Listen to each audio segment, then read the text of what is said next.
Pas de mourir.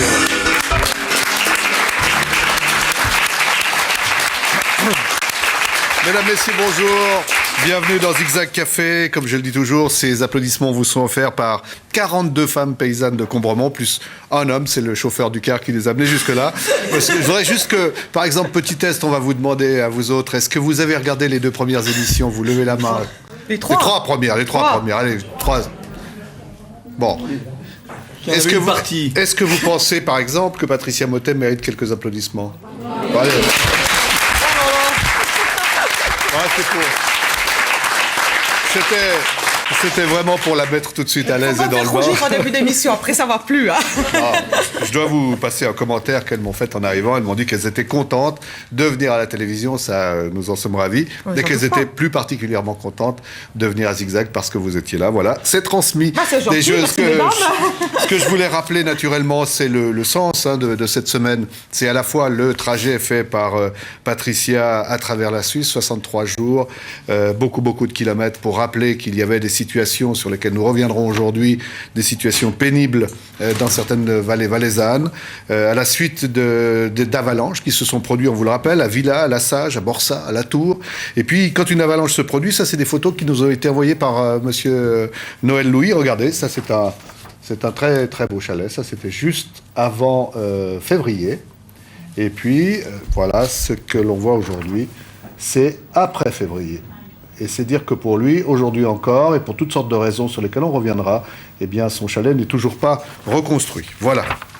Je crois que maintenant, il nous reste à présenter les gens qui sont autour de la table. Bon, vous allez m'aider en la circonstance. Vous croyez ? Oui. Présentez-moi Suzanne Vionnier.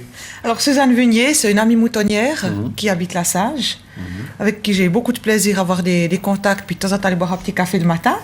Parce que c'est toujours chaleureux, elle est toujours souriante. Et puis, c'est vrai que c'est aussi une dame qui vient de la plaine, comme on est nos premières invitées en début de semaine, qui est tombée amoureuse de nos petites coins de terre par là-haut. Et je crois qu'il y a passablement de choses à dire aussi. Et puis Joseph Quinodo. Joseph Quinodo, c'est un ami. On avait fait connaissance un jour d'hiver.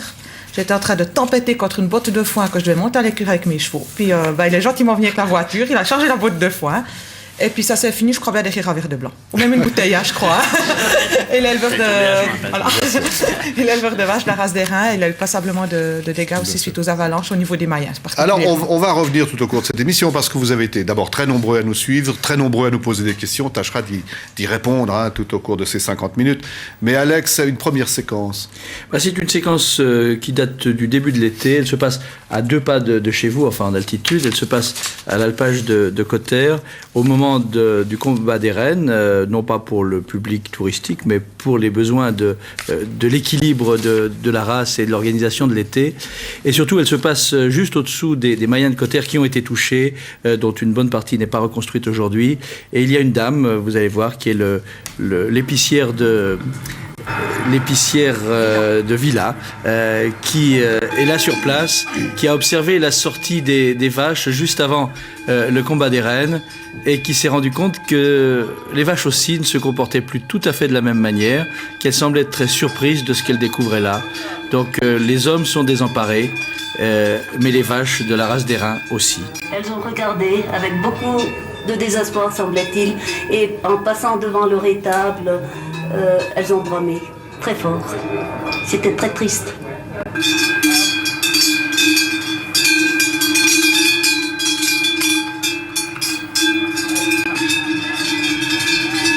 Je pense que la plupart d'entre vous connaissez le rôle, le sens de ces combats, qui ne sont pas un spectacle, mais une nécessité. Ça sert à quoi précisément ? Ça sert à définir la hiérarchie d'un troupeau. Et puis c'est aussi un sport aussi pour le paysan qui élève ses vaches. Et il a du plaisir si sa vache elle se bat bien et qu'il a la reine. C'est quand même un peu le but recherché des éleveurs, c'est d'avoir la reine.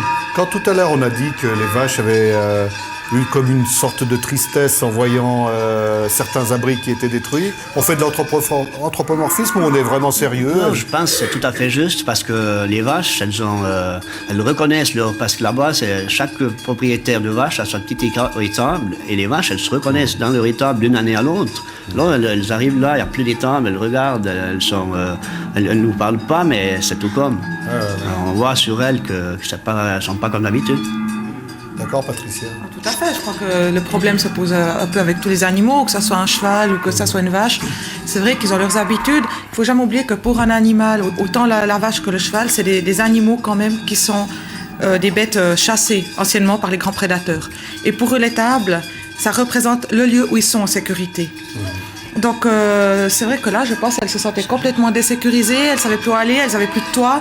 Donc c'est vrai qu'au fond d'elles, elles ont dû avoir un moment de peur et de panique en disant « Attends, là, il y a quelque chose qui ne joue plus ». Oui, puis Joseph, le problème reste posé, c'est-à-dire qu'aujourd'hui, ces abris n'ont pas été reconstruits, donc... Exactement, ça. Les vaches ne reconnaissent pas l'endroit. Il y a leur maison, comme elle disait Patricia tout à l'heure, qu'elles se reconnaissent l'endroit où elles se sentent protégées par le propriétaire et tout ça. Elles arrivent là, il n'y a plus rien. Pour le moment, il n'y a encore rien qui a été fait, quoi. Alors écoutez, on va revenir naturellement là-dessus avec Suzanne aussi tout à l'heure sur le problème qui est posé, mais je vais vous raconter une histoire absolument extraordinaire parce que vous savez que l'émission est suivie par TV5, qu'on rediffuse Zigzag Café très régulièrement sur TV5 et que cela veut dire que nous avons des contacts de par le monde. Il se trouve, il y a peu de temps, que j'ai reçu une lettre de quelqu'un qui suivait régulièrement Zigzag Café, qui disait que cette personne avait du plaisir à suivre Zigzag Café. Il se trouvait que c'était une jeune femme, un peu comme vous, qui a 28 ans, qui habite du côté de Rabat. Cette jeune femme a fait des études, elle est devenue docteur en physique statistique, mais jusque-là, quel est le lien avec la semaine qu'on est en train de préparer, de conclure bientôt, hein? Eh bien, c'est le fait que dans sa lettre, Mouna Ben-Green me disait « Écoutez, voilà, j'ai 28 ans, je viens de terminer mon doctorat, mon sujet, ce sont en partie les avalanches, et je voudrais savoir si je ne peux pas venir faire un stage pratique en Suisse, parce que le 80% de mes études sur les avalanches au Maroc, ça a naturellement été fait sur les ordinateurs, et moi j'aimerais pouvoir pratiquer. » Alors on s'est dit, mais c'est un lien extraordinaire, non? C'est fabuleux, tout c'est vraiment un lien c'est extraordinaire. génial, ouais. Et alors on a établi une liaison téléphonique, et je suppose que Mouna Ben-Green doit nous entendre. Est-ce que vous nous entendez à Rabat? Oui, monsieur, bonjour. Voilà, on est heureux de vous accueillir. Alors écoutez, j'ai une première question à vous poser parce que lorsqu'on lit le titre de votre thèse, on s'aperçoit que vous avez travaillé d'abord sur les piles de sable. Alors qu'est-ce que c'est qu'une pile de sable? Donc, disons qu'une pile de sable, donc au lieu d'étudier les phénomènes d'avalanche sur une montagne qui est couverte de neige, on a étudié des phénomènes d'avalanche sur une pile de sable, c'est-à-dire sur un tas ou une dune de sable. Voilà. Et quelles sont les observations que vous avez pu faire? Donc, disons qu'on prend un modèle assez simple de pile de sable qu'on simule sur ordinateur, ce sont des expériences sur ordinateur. Oui. On perturbe une pile de sable et on étudie l'effet de cette perturbation sur le pile de sable. Bien sûr, l'effet, c'est une avalanche. Et disons que j'étudie statistiquement cette avalanche en cherchant par exemple sa taille, sa durée de vie, c'est-à-dire le temps pendant lequel cette avalanche se produit. On s'intéresse aussi aux distributions des tailles, des durées de vie, au type de bruit que cette avalanche produit et à la façon dont le tas de sable s'organise une fois l'avalanche est terminée. Alors dites-moi, vous m'avez écrit parce que vous m'avez dit mais moi j'aimerais pouvoir venir en Suisse, j'aimerais venir dans un institut spécialisé qui me permettrait d'étudier les avalanches de neige. Oui. Pourquoi? Je pense parce que la neige, je pense que c'est beaucoup plus pratique que l'état de sable. C'est-à-dire que vu le manque de moyens ici au Maroc, c'est pour ça qu'on a étudié les avalanches en utilisant des piles de sable. Alors on peut préciser aussi que... Oui, vous voulez dire quelque chose? Oui, j'aimerais savoir si vous avez déjà eu vraiment un contact avec la neige. Non, j'ai jamais eu de contact. Je savais pas, vous auriez pu venir en Europe, ou même chez vous dans l'Atlas. Donc, parce que je voulais dire, si une fois vous avez effectivement l'occasion de venir en Valais, ça sera avec plaisir que dans le cadre de mon travail, je vous donnerai quelques notions au niveau du ski pour que vous soyez plus à l'aise dans ce milieu qui n'est pas forcément le vôtre. Vous avez déjà un premier rendez-vous. Le deuxième, c'est vrai qu'on va, avec Alex, avec toute l'équipe de Zigzag, prendre contact avec différents instituts. Si on nous écoute, il faut nous écrire parce que Mouna cherche à la fois à travailler sur le phénomène des avalanches. D'ailleurs, vous ne pouvez pas le voir, Mouna, mais actuellement, à l'antenne, on montre quelques images d'avalanches provoqué artificiellement pour des besoins d'études, par exemple, du côté d'Anvers, c'est ce qui se passe. Alors, soit pour travailler dans le domaine des avalanches, elle travaille aussi dans le domaine du trafic autoroutier, il y a des liens, et puis aussi pour un poste d'enseignante. Écoutez, Mona, vous m'avez dit que vous alliez commencer, alors vous venez de terminer votre diplôme, vous allez commencer votre travail la semaine prochaine, vous allez travailler où ?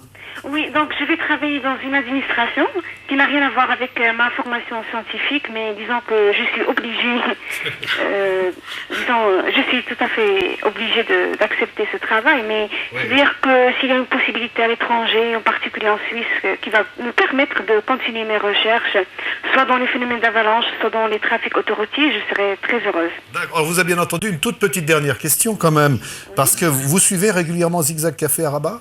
Oui, bien sûr, lorsque j'ai le temps, parce que c'est à 8h, entre 8h et 9h du matin. Eh bien, écoutez, merci. On se réjouit de vous transmettre. Moi, je crois qu'on peut l'applaudir, comme ça lui fera un encouragement.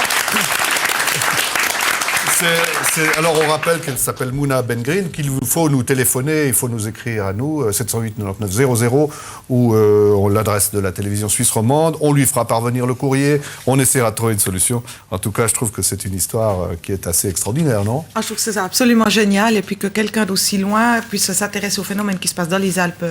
Je pense que dans les Alpes en général, là, on va élargir. Je trouve que ça, c'est fantastique. Et puis, ça prouve qu'il y a beaucoup de gens qui ont une grande ouverture au monde et puis à d'autres problèmes que ceux qui se situent chez eux. Merci Patricia. L'arrivée de Patricia au terme de ces 63 jours. Oui, alors c'est le 63e jour, en fin d'après-midi. On est de retour aux Oders. C'est peut-être d'ailleurs comme ça que Mouna sera accueillie quand elle viendra, condition qu'elle vienne à cheval. Mais en ce qui concerne Patricia, c'était de justesse que j'étais là avec la caméra. Voici le résultat.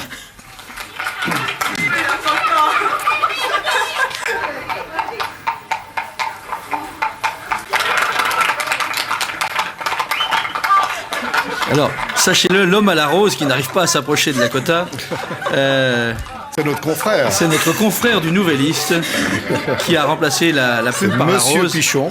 Michel Pichon. Pichon. Puis bien sûr, vous allez le voir, il y a aussi les parents. Merci. Et les amis.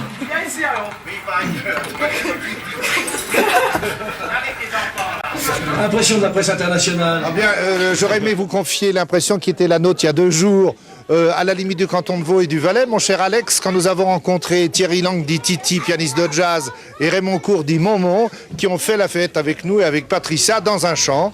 Et c'était absolument merveilleux de conjuguer le jazz et le Tour de Suisse à cheval. Voilà. Ouais, c'est super. Merci les enfants, c'est génial. Ah, Lakota. Non, mais ça se mange pas, hein. Non. Voilà, comme ça si tu veux, mais c'est pas pour manger, hein. À cheval sur Lakota, et petit tontaine, et petit tontaine, et petit tontaine, et petit tontaine. Génial. Merci les enfants.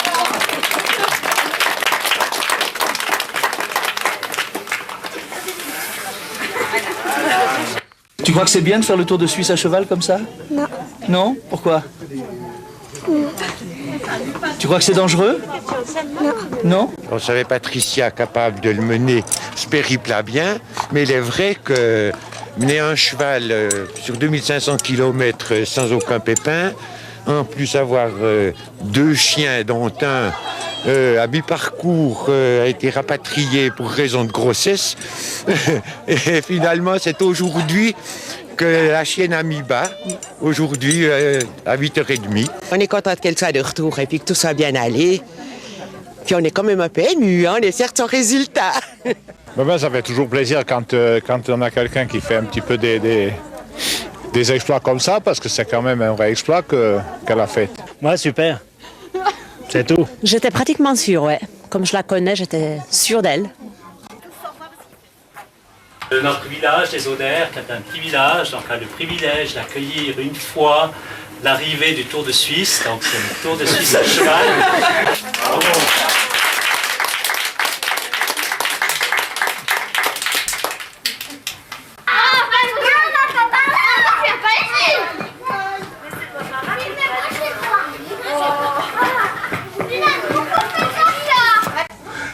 Patricia, impression de cette nouvelle gloire?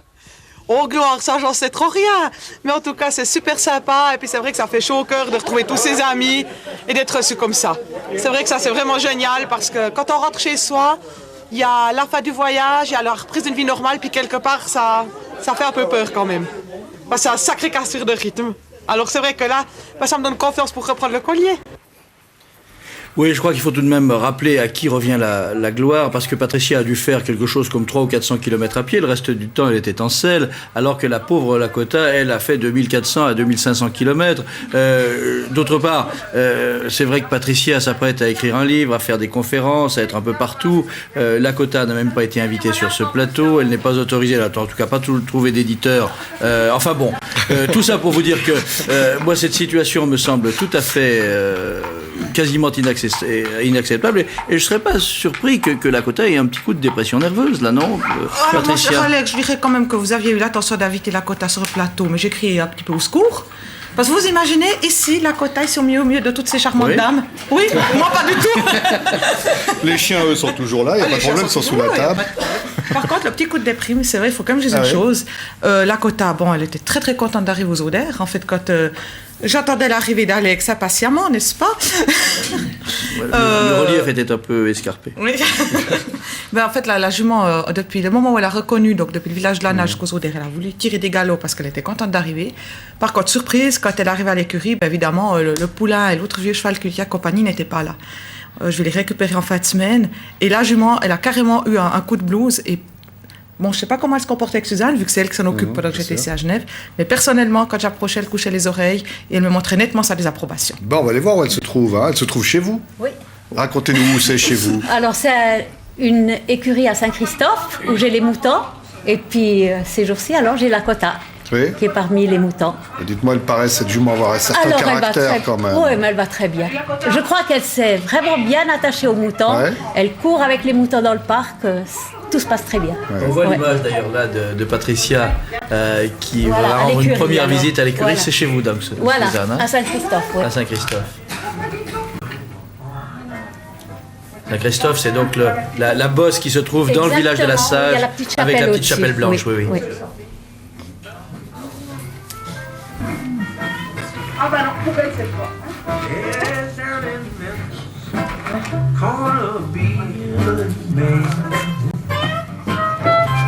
Non, pas. Après ou pas.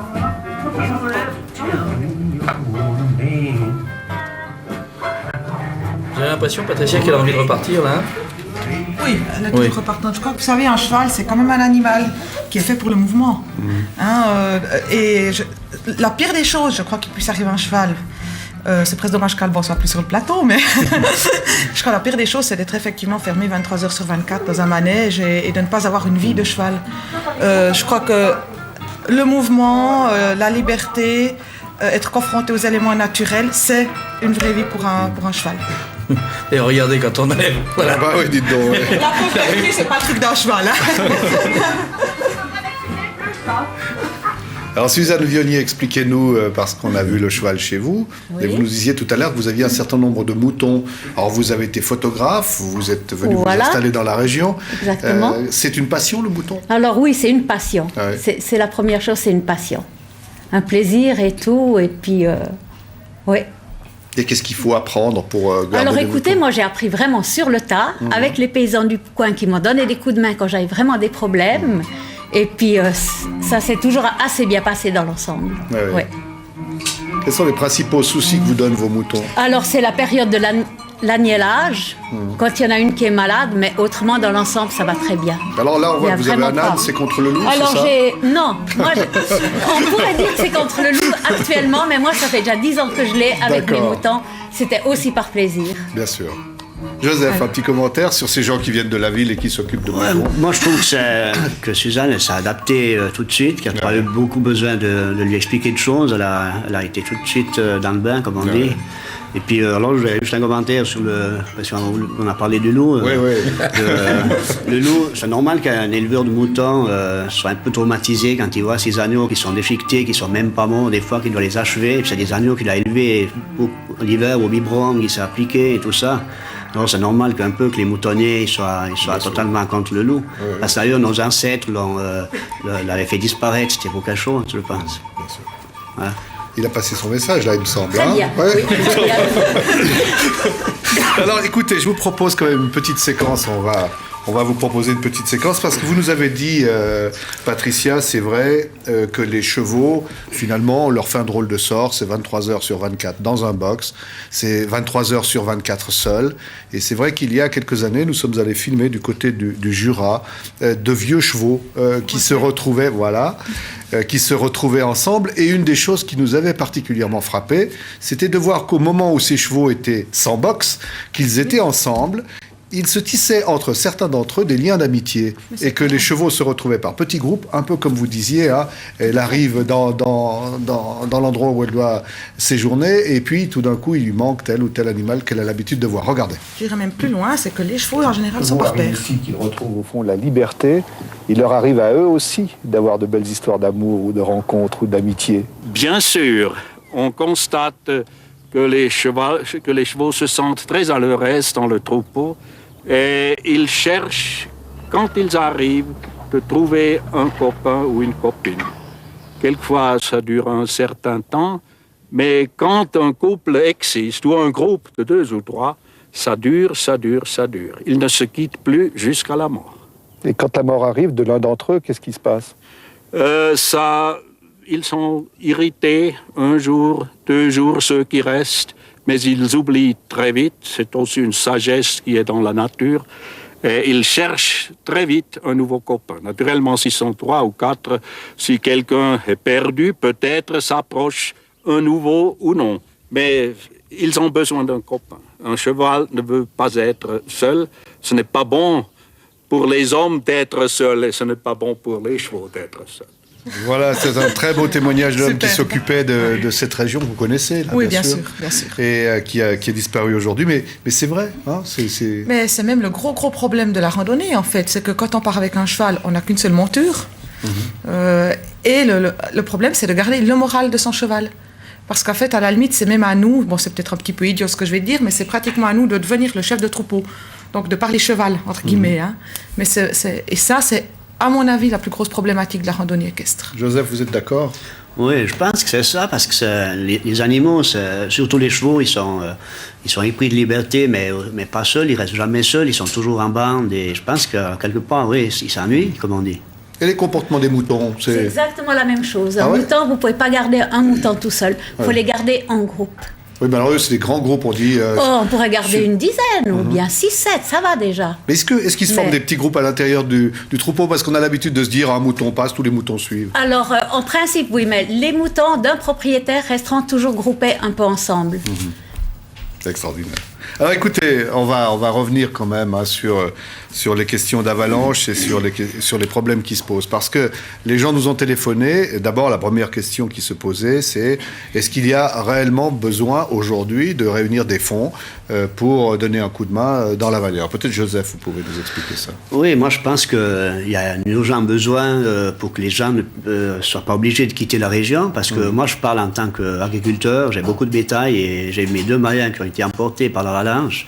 Et je suis obligé de les reconstruire si je veux continuer à exploiter, sinon je serais obligé de quitter ma région et ça j'aimerais pas, j'aime ma région et puis je trouve que nous on s'en occupe de notre région, on essaye on poche tous les prés, on essaye de faire le maximum pour garder le patrimoine intact. Il y a aussi un problème de foin. Et puis il y a aussi le problème du foin parce que bien entendu le foin qui était dans ces granges emportées, il n'était plus là quoi. Alors on a dû acheter des camions de foin, puis maintenant on faut à tout prix qu'on puisse reconstruire et là il y a un problème, il y a aussi un problème qui fait un peu peur à la population des Orléans entière parce que il y a un problème ils ont mis à l'enquête publique la commune pour construire des protections pour protéger les vies humaines. Alors là j'en reviens un peu sur le loup, ils protègent le loup et tout ça. Message. Voilà. J'en reviens un peu sur le loup nous, il protège le loup, et puis qui est un prédateur que nos ancêtres ont éliminé. Et quand c'est question de protéger les vies humaines, il y a certaines organisations que je ne vais pas citer, mais ils se reconnaîtront tout à fait.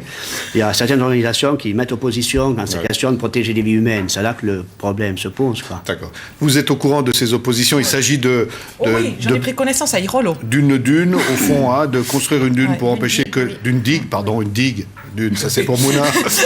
Une digue qui permet d'éviter une prochaine avalanche. Alors d'abord, il faut rappeler que les avalanches sont produites à de multiples reprises. Hein. Quelqu'un me disait tout à l'heure à propos de la Sage qu'au cours des 10-15 dernières années, il y a eu plusieurs avalanches qui, Dieu merci, n'ont pas toujours fait autant de victimes, mais qui se sont produites assez régulièrement et que ces installations sont nécessaires. Vous comprenez l'opposition au paravalanche. La comprendre, vous savez, ça c'est toujours la grosse problématique. C'est une question d'esthétique, c'est une question de... Non, esthétique, non, sincèrement, je ne la comprends pas. Parce que je pars du principe que même si l'esthétique peut être discutable, même si, évidemment, si on fait une digue, il y aura une déprédation sur le paysage, c'est inévitable. Mais j'entends la vie humaine n'a pas de prix. Et j'entends pour protéger 3 gentianes et 2 mélèzes, refuser de faire une digue... en ne pensant pas que finalement cet hiver, on a peut-être des villages entiers qui devront de nouveau être évacués pour éviter des risques, pour éviter des morts. Et ça, non, je ne comprends pas. Et puis, moi, j'aimerais dire aussi, quand vous avez vu le reportage du retour de Patricia autour d'elle, quand vous voyez tous ces petits-enfants avec leur sourire, ce serait quand même dommage de ne pas les protéger. Bien sûr. Alors... Bon, il y a encore un autre problème, Alex, sur lequel j'aimerais qu'on vienne, c'est le problème de la reconstruction. Et quel genre de reconstruction? Parce qu'effectivement, il y a des étables ou des mayens qui existaient, on l'a dit, depuis 150 ans, puisque généralement les avalanches ne passaient pas là. Cette fois, elles sont passées là. Elles ont donc touché des bâtiments anciens. Or, pour les reconstruire, il va falloir respecter les nouvelles normes. Est-ce qu'elles sont adaptées d'abord à votre bourse? Est-ce qu'elles sont adaptées aux traditions? Est-ce qu'elles sont même adaptées aux vaches de la race d'airain? Je vous propose qu'on voit des images qui ont été tournées ces derniers jours dans le Val d'Airain, des images où il y a tout à la fois des étables modernes, mais pas totalement, puisqu'elles ne sont pas totalement conformes. Cette grille qui se trouve là n'est pas conforme, et pourtant, je pense que vous le confirmerez, c'est pour vous, en tout cas, l'un des meilleurs moyens. Et puis, c'est vrai que... pour le reste de la tradition, parce qu'elle se passe en hiver dans des mayens, c'est pas forcément très facile de faire sortir les bêtes. On va voir ce qu'est une dimension de mayens traditionnels. Ça n'est pas encore le cas ici. Et évidemment, ça ne correspond plus aux normes. Ce ne sont pas les mayens ou les chalets qui ont rétréci, c'est la loi qui a changé. Oui, exactement. C'est la loi qui a changé. Et puis, c'est une loi qui est un peu... mal adapté à nous, en montagne, comme ça. Nous, on a des vaches beaucoup plus petites, c'est des vaches qui vont pâturer jusqu'à 3000 mètres même. Alors, c'est des plus petites, et ça, ils ont moins besoin de place que les vaches dites de plaine. Et puis, alors, justement, si on met pas c'est très bien d'avoir des grilles derrière, les vaches sont beaucoup mieux, parce qu'elles ne peuvent pas aller comme nous. On va aux toilettes, elles sont attachées, elles ne peuvent pas aller. Alors, elles sont obligées de se coucher sur leur buzz. S'il n'y a pas de grille, quand il y a la grille qui est dessous, ça passe entre deux, il n'y a aucun problème. Mais si la grille n'est pas dessous, si on rallonge trop les couches, elles vont se coucher dans leur buzz. Alors là, c'est un cercle vicieux, parce que la tétine, elle sera sale. Alors automatiquement, le lait, il sera mauvais, le paysan, il aura déclassé son lait, puis encore pire, il va, en tout cas un jour, il va salir le lait à la laiterie des Odères, je prends l'exemple, ils font 120 pièces par jour en hiver. Alors il salit le lait de tout le monde. Alors... Et pour ne pas mettre de grille derrière, la seule solution pour que les vaches ne se couchent pas dans leur buzz, c'est un dresse-vache dessus. Alors, ces organisations qui disent protéger les animaux, et moi j'aime mieux voir une vache qui se couche sur une grille qui est propre que leur mettre le dresse-vache sur le dos tout l'hiver. Ils n'osent pas bouger parce qu'ils ont peur de recevoir une décharge électrique. On vous a bien entendu, on vous précise quand même que comme il n'y avait pas de participants, on ne souhaitait pas faire un long débat aujourd'hui sur ces questions-là. C'est le point de vue qui est exprimé très clairement. L'autre point de vue, on aura d'autres occasions de le faire. Vous voulez ajouter quelque chose, Suzanne? Disons, dans ce sujet-là, je ne connais pas assez le problème des écuries. Oui. Peut-être une chose par contre j'aimerais préciser, parce que je peux m'imaginer qu'il y a beaucoup de gens qui nous écoutent qui sont de la ville, puis ils ne savent pas forcément ce que c'est un dresse-vache. Hein. Alors il y a un certain nombre de dames qui savent sur ce plateau. Hein. Et peut-être Joseph l'expliquera mieux que moi, mais je crois qu'il faut peut-être préciser quand même. Alors je vais préciser ça. C'est un dresse-vache, c'est un fil électrique qui passe sur le dos de tout le troupeau. Dès que la vache elle veut faire ses besoins, elle ramasse une secousse, elle est obligée de se reculer.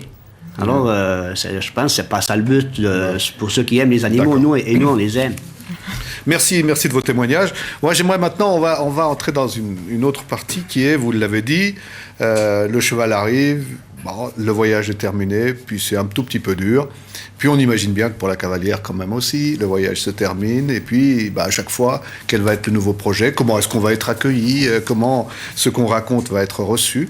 Et puis on s'est amusé, Alex. On s'est dit, on va voir deux possibilités qui pourraient intéresser, allez savoir, Patricia. Première possibilité. Oui, Patricia ou quiconque s'intéresse au cheval, il n'y a pas forcément de la place dans les Alpes derrière un chalet familial. Donc pour d'autres, il y a deux possibilités. Je ne suis pas sûr que ça va marcher là, mais vous pouvez toujours essayer. S'engager comme l'âne, ou alors partir à l'autre bout de la planète. On commence par la première solution. Regardez. Qu'est-ce qui vous pousse à faire ce métier ? Je ne sais pas moi-même.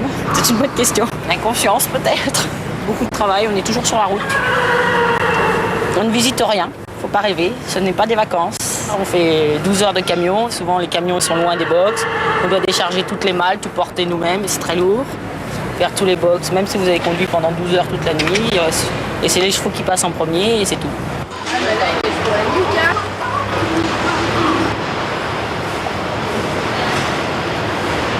On dit que les grooms sont payés avec des lance-pierres, c'est vrai ? Certains avec des gros lance-pierres, d'autres avec des un peu plus petits. Je me plains pas. En gros, on arrive à faire des mois à 6 000. C'est vrai au nombre d'heures, c'est très peu payé, quoi. 6 000 francs français ? 6 000 francs français, oui. 1 500 francs suisses. Voilà. Ça nous fait, je sais pas, moi, en moyenne 12 heures par jour. 12 heures par jour et 28 jours par mois. Vous arrivez à partir longtemps en vacances, loin de vos chevaux ? Ça va faire donc 7 ans, j'entame ma 8e année dans bientôt 15 jours. J'ai dû avoir 15 jours d'affilée une fois. 15 jours de vacances. Vous avez eu des problèmes déjà, des accidents avec des chevaux, les coups de sabot ?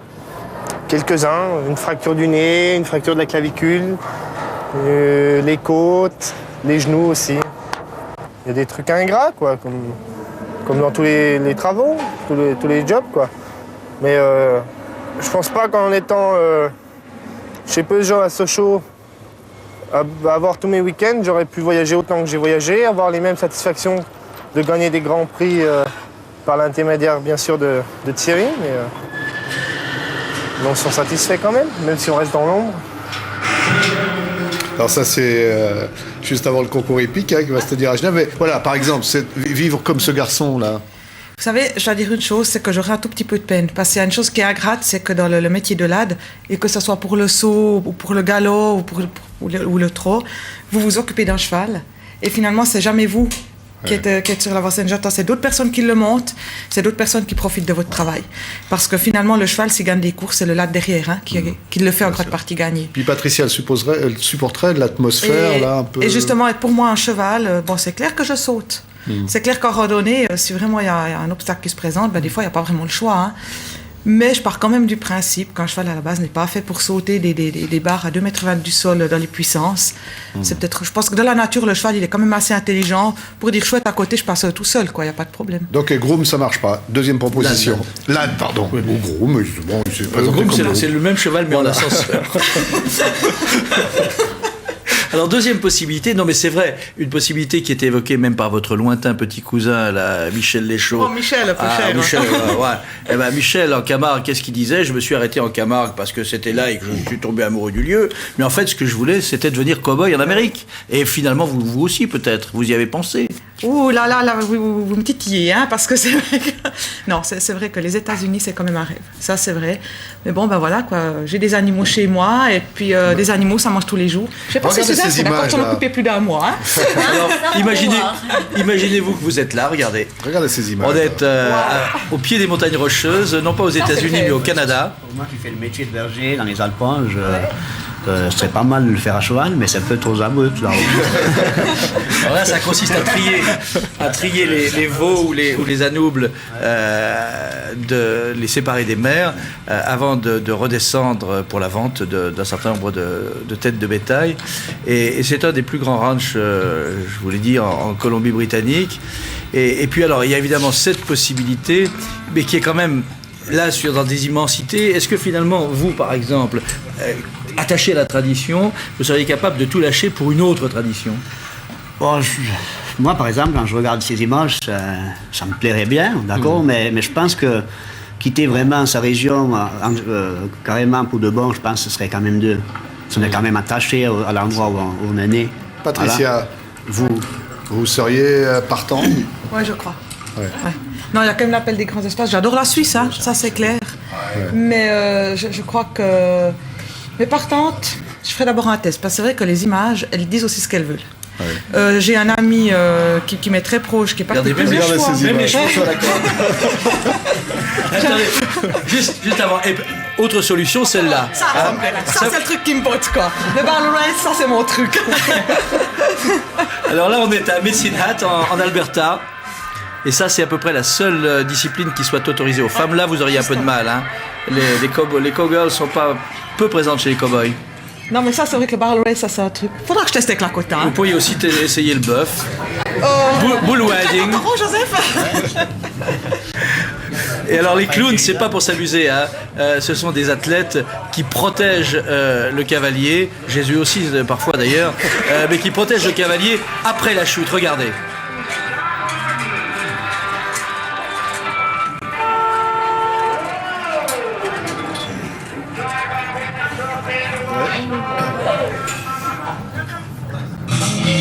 Oh, il fait pas bon être ni clown ni cavalier là. D'ailleurs, un certain nombre des cow-boys repartent, que vous avez vu, avec le sac sur le dos, mais les autres repartent avec des béquilles, avec un certain nombre de choses comme ça. Mais ça fait partie de la tradition. Et je crois que, en effet, Patricia, il faudra que vous alliez tester la chose. C'est tout à fait passionnant. Suzanne, vous avez quitté la ville pour les moutons, on l'a expliqué tout à l'heure. C'est donc déjà un premier voyage. Ce voyage-là, vous l'auriez fait, vous pourriez le faire? Il y aurait 20 ans en arrière, certainement. Oui. Certainement. Qu'est-ce qui vous aurait attiré? Les grands espaces, les chevaux, tout ça. Ouais. Et alors, dites-moi, comment vous la voyez, Patricia, pour vous? Comment je la vois? Déjà, c'est une grande amie. Ouais. Et puis moi, je l'apprécie dans tout, quoi. Vous retrouvez un peu en elle? On se retrouve beaucoup, oui. Quand elle est aux odeurs, on se voit régulièrement. Déjà, rien qu'avec les animaux. Ouais. Alors, il y avait une autre rencontre qui était prévue, hein, et à propos de laquelle on s'est posé des questions, Alex. Oui, rappelez-vous, Patricia est ici avec nous cette semaine, mais on avait un petit peu fait une bande de lancement, c'est-à-dire qu'un mois avant, elle était déjà sur la route, sur le chemin, elle avait son portable du côté de Dicentis, et puis à cette même place, il y avait quelqu'un qui chante, qui est valaisan, qui s'appelle Laurence Revet, et puis il y a eu un contact sans la vision. Il y a eu les images, mais ne se sont pas vus mutuellement. Regardez comment c'était passé, je vous raconterai la suite. Je crois que Laurence Revet avait envie de vous dire quelque chose. Oui, est-ce que les animaux vont bien? Il y avait un cheval qui boite, un chien qui boitait l'autre jour. Un chien qui boitait, c'est pas Steve. Non, alors je te rassure, elle va bien. Oui. Bon, c'est vrai qu'elle avait décroché au canetch. Et puis elle a eu un petit problème de dos, mais là, elle va impeccable. Il n'y a pas de problème. Et toi, ça va? Moi, je vais bien, ouais. En tout cas, ce que je regrette, c'est de ne pas pouvoir écouter l'émission pour entendre ce que tu fais. Mais plutôt que je rentre... Ce sera la priorité, c'est d'écouter ton CD, hein, ça c'est sûr. Ça, on va se voir, hein, c'est promis.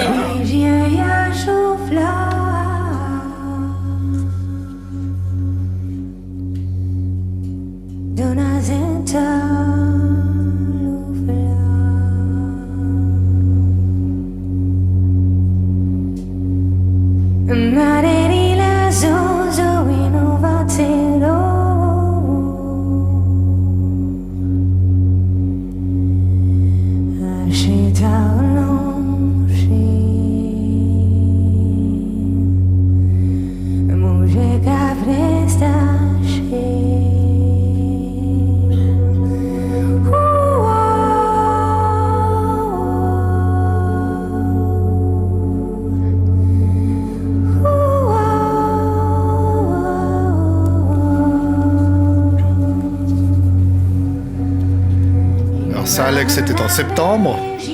Oui, et puis vous avez vu, il y a une promesse, hein, ouais, une promesse de se retrouver. Vous avez remarqué que Laurence n'était pas à l'arrivée à 4h de l'après-midi le 11 novembre, parce qu'elle travaille tout simplement à Sierre, mais qu'à 7h, 6h30, elle s'est approchée en compagnie de son parolier. Elle s'est approchée du chalet. C'était un beau moment, je vous le laisse vivre.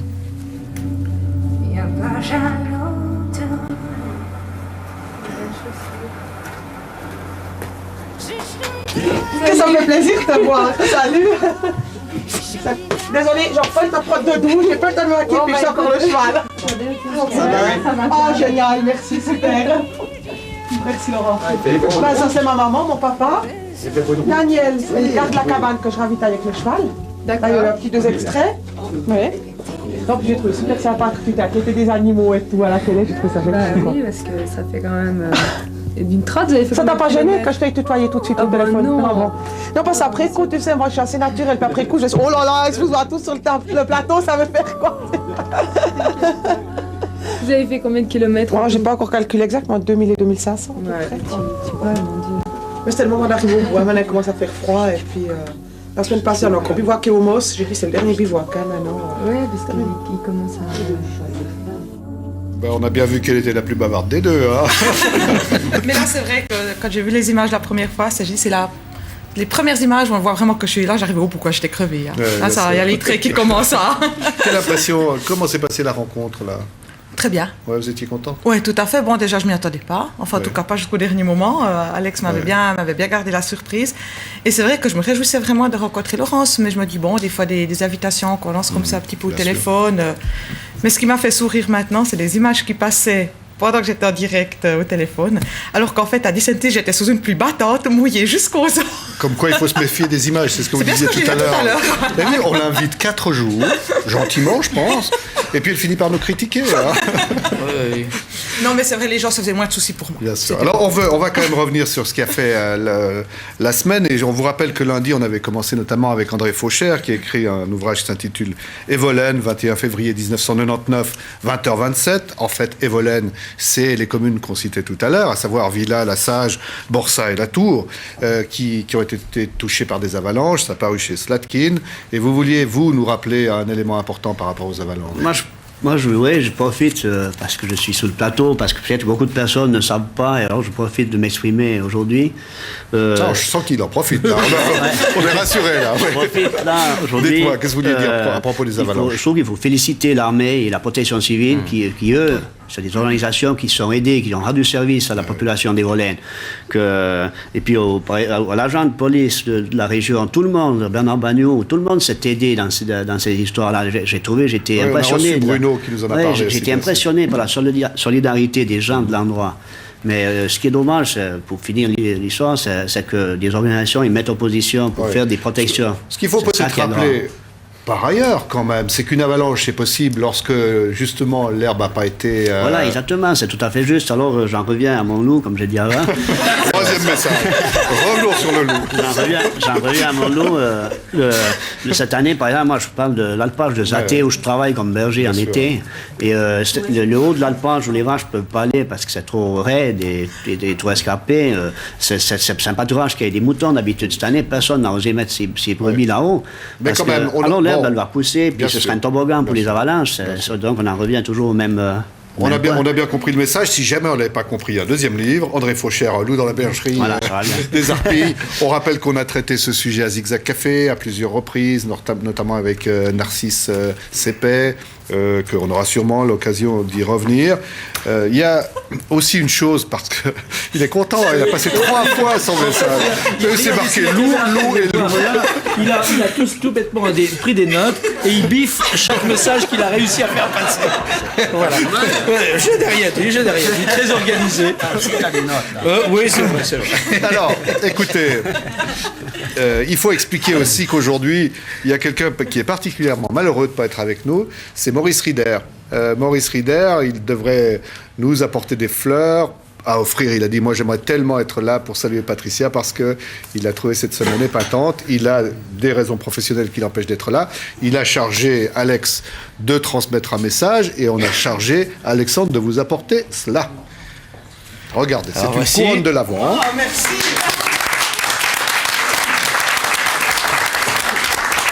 Merci Alexandre. Alors, regardez ce garçon, mais c'est incroyable ça. On lui avait confié quand même que la couronne. Ah oui, absolument. Avec votre bénédiction, je vais peut-être allumer la première. Je vous en prie. La mienne de bénédiction, la mienne. Oui, pour le mécréant que je suis, c'est évidemment un peu une vacherie que m'a faite là le camarade Rider, parce que je ne connais pas grand-chose à ces choses, je promets d'apprendre.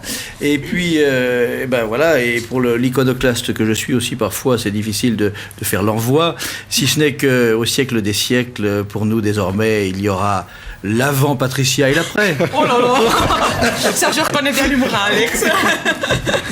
Voilà, Merci, Alex.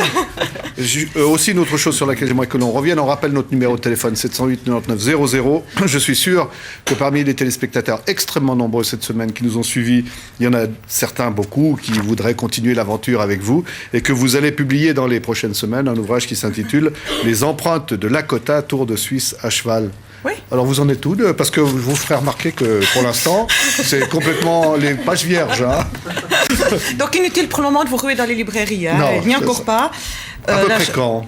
Alors d'ici le 20 décembre. D'ici le 20 décembre. Donc il va sortir pour les fêtes et il y a déjà la possibilité de le commander soit auprès de moi. Je pense que vous ferez suivre s'il y a quoi que ce soit, ou alors directement auprès des éditions à la carte à Sierre. Avec grand plaisir, on vous rappelle 708 99 00 pour laisser un message, ou simplement vous nous écrivez à la télévision, on transmettra le tout à Patricia pour ceux qui souhaiteraient donner un coup de main dans le cadre de son action, ou pour ceux qui souhaiteraient garder un souvenir de ce parcours qui est tout à fait extraordinaire. Alors là, on en vient à la question quand même. Hein. Oui. On a parcouru la Suisse avec vous, on est allé jusqu'en Camargue avec Alex, qui a fait un beau travail cette semaine. Hein. On peut l'applaudir. Vraiment génial. Je préciserai que ma langue, comme d'habitude, m'a fourché parce que j'ai dit qu'il a fait un très beau travail cette semaine. Il fait un très beau travail toutes les semaines. Mais c'est vrai que si les gens ont eu du plaisir, c'est peut-être parce qu'entre Alex et moi, il y a aussi une grande complicité. Oui, je pense. Hein. Je pense que c'était une belle rencontre et qu'elles sont restituées sur le plateau comme ça. Ça vaut la peine de le dire. Et vous, alors, vous avez des semaines qui s'annoncent devant vous. Il y a le retour dans la vallée, le retour dans le village. C'est pas toujours si facile. Non. Mais quels sont vos projets? Vous avez un projet là? Oula, mais ils sont nombreux. Oui. J'entends pas d'abord, je crois qu'on l'entend dire sur le plateau, il y aura la présence à Genève lors je fourche, du concours. Voilà. Merci Alex. Donc en présence d'Alban et du stand Cavalissima. Qu'est-ce que vous allez faire là? La dédicace du premier livre que j'ai écrit, donc les sabots du Mistral, qui retrace mon premier voyage. Et puis maintenant, il y a un projet qui me tient vraiment à cœur, c'est de monter une conférence avec les images qu'on a vues, avec les photos que j'ai fait moi-même, pour faire partager l'expérience que j'ai vécue. Je crois que l'équitation de loisirs est quand même en pleine expansion actuellement. D'autre part, je trouve que la Suisse, vue à 1,70 m du sol, elle vaut la peine d'être montrée plus largement. Et je crois qu'il y a beaucoup de choses à faire partager et certains clichés à faire tomber au niveau de la Suisse. Et d'ailleurs, il y en a un que je peux dire qu'on a eu. Dans les premiers contacts qu'on a eu avec Alex, il ne savait pas, par exemple, qu'on avait encore une diligence qui traversait le col du Gothard, ce qui se fait encore actuellement. Et il m'avait dit, vous verrez... après votre voyage équestre en France, le contact avec les Suisses va probablement vous décevoir, ce sera plus froid, ce sera plus problématique. Pour une fois, je suis obligée de dire que non, cette fois-là, il n'a pas eu raison. Désolé, Alex. C'est vrai que un contact exceptionnel. D'abord, le cheval sert au contact. J'ai des amis qui sont et là en plus, pour le prouver. Hein. Surtout avec un cheval comme Lakota très très haut, il y a un petit côté curiosité sans être voyeur. C'est-à-dire qu'on peut marcher et voir légèrement au-dessus des murs. Donc voir l'intérieur de la vie des gens, c'est passionnant. Alors écoutez, merci, on est content, on est toujours un tout petit peu triste quand on se quitte. Peut-être Suzanne, dites-nous, lorsque vous retrouvez les deux au village, comment est-ce qu'on fait la fête? On se prépare un petit repas certainement, on va certainement se faire un soir une bonne fondue, avec un bon petit verre. Et Joseph, qu'est-ce que vous préparez alors pour ça? La fondue aussi? Je pense que Joseph sera de la partie aussi. Automatiquement, je serai là. Ça sera obligatoire, ça. Et ça coûtera la bouteille de blanc. Je dois dire aussi, maintenant, je dois dire aussi que Joseph m'a gentiment proposé, quand on s'est rencontrés là-haut, de m'accueillir, moi qui suis un peu large, mais avec ma caméra qui compense parce qu'elle est toute petite, dans la partie la plus haute de l'estivage, un endroit où on est vraiment très très loin de tout, face aux étoiles, et j'essaierai de vous rapporter ça. Merci. On rappelle aussi qu'au cours de la semaine, nous avons reçu Alban Poudret, le responsable du Cavalier Roman, qui est une très belle revue. Et puis vous dire que demain, vous restez avec nous parce que vous savez, le vendredi, c'est le témoin du siècle. Demain, on en a un qui est magnifique parce qu'il va nous parler de toute l'histoire du cyclisme. Vous verrez, ça, c'est une chance. C'est un collègue dont vous allez nous dire le nom. Oui, il s'agit de Jean Régali. Et c'est vrai qu'en même temps, c'est un puits de science, non seulement en matière de sport. C'est un sage discret. C'est peut-être l'un de nos plus beaux confrères. Absolument. Et c'est bien de le recevoir demain. Et demain, il sera à un jour près de son anniversaire, 85 ans. C'est vous dire que le regard sur le siècle qu'il va poser est tout à fait extraordinaire et que l'homme est d'une vivacité formidable. Merci Patricia, merci à vous. Merci. Et merci aux dames de Combremont, plus le chauffeur qui sont venus nous voir.